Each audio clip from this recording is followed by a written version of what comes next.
આપણી લાઈફમાં ઘણીવાર એક કશમકશ ચાલતી હોય છે, ખરું ને? એક તરફ ભૌતિક સુખો અને બીજી તરફ મનની શાંતિ. પણ શું સાચી સંપત્તિનું રહસ્ય છેક 1958ના એક જૂના સંદેશમાં છુપાયેલું હોઈ શકે? વેલ, આજે આપણે એ જ ઊંડાણમાં ઉતરવાના છીએ. તો ચાલો આ આખી સફરને આપણે 4 મુખ્ય ભાગમાં સમજીએ.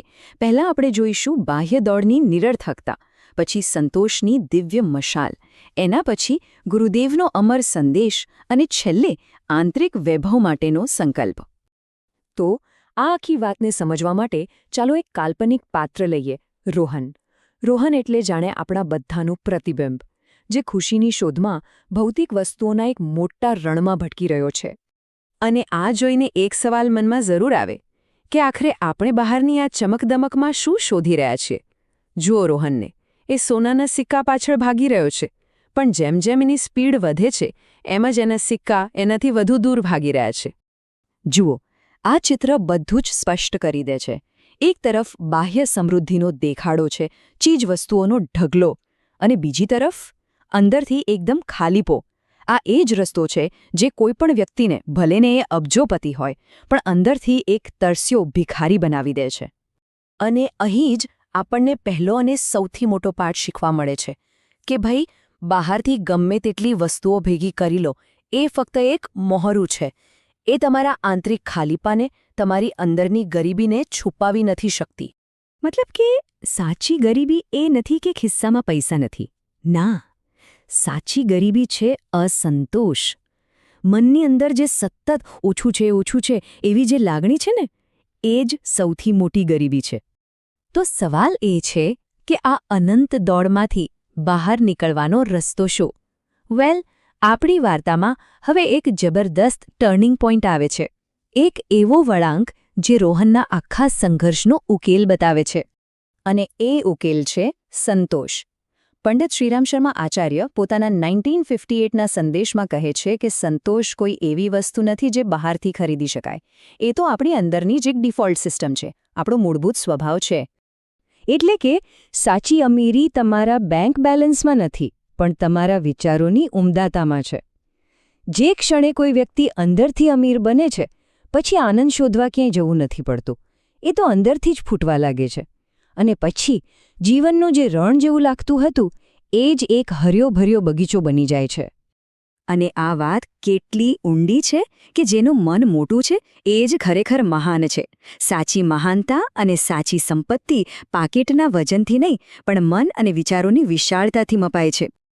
તો હવે સવાલ એ થાય કે 1958ના એ મૂળ સંદેશમાં એવું તો શું લખ્યું હતું? ચાલો હવે આપણે સીધા એ જ જ્ઞાનના અમર શબ્દો પર એક નજર કરીએ. સૌથી પહેલી અને ધારદાર વાત: વ્યક્તિની ગરીબી તેના ખિસ્સામાં નહીં, પણ તેના મનમાં હોય છે. જેની પાસે સંતોષનું ધન નથી, તે કરોડપતિ હોવા છતાં પણ ગરીબ છે. કેટલી સ્પષ્ટ વાત છે, નહીં? ગરીબી એ પૈસાની સ્થિતિ નથી, એ તો મનની સ્થિતિ છે. પછી એમાં આગળ કહેવાયું છે, તમારી ઈચ્છાઓને મર્યાદિત કરો અને તમારા આત્મસન્માનને જગાડો.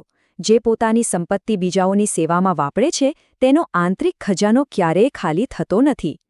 અહીં એક અદ્ભુત ફોર્મ્યુલા આપી છે: જેટલું તમે બીજાને આપો છો, એટલું તમારો આંતરિક ખજાનો વધતો જ જાય છે. અને આ રૂપક તો જુઓ કેટલું સુંદર છે. આત્મસંતોષ એ પારસમણી છે જે લોખંડ જેવા જીવનને પણ સોનામાં ફેરવી દે છે. મતલબ કે સંતોષમાં એવી જાદુઈ શક્તિ છે કે તમારી પરિસ્થિતિ ગમે તેવી હોય, એ તેને કિંમતી બનાવી દે છે. અને કદાચ આ આખા સંદેશનો સાર આ એક લાઇનમાં છે કે સાચા અને કાયમી સુખની શરૂઆત ક્યાંથી થાય છે? ઈચ્છાઓના અંતથી. તો આટલું બધું સમજ્યા પછી આપણા રોહનનું શું થયું હશે? ચાલો ફરી એની પાસે જઈએ અને જોઈએ કે આ સિદ્ધાંતોને આપણે આપણા જીવનમાં કેવી રીતે અપનાવી શકીએ. તો ચાલો આખી વાતનો સારાંશ જોઈએ. જો આપણે પણ આપણા આંતરિક વૈભવને જગાડવો હોય તો આ 4 મુખ્ય મુદ્દા યાદ રાખવા જેવા છે. પહેલું, સાચી સંપત્તિ વિચારોની શ્રેષ્ઠતા અને આત્મસંતોષમાં છે.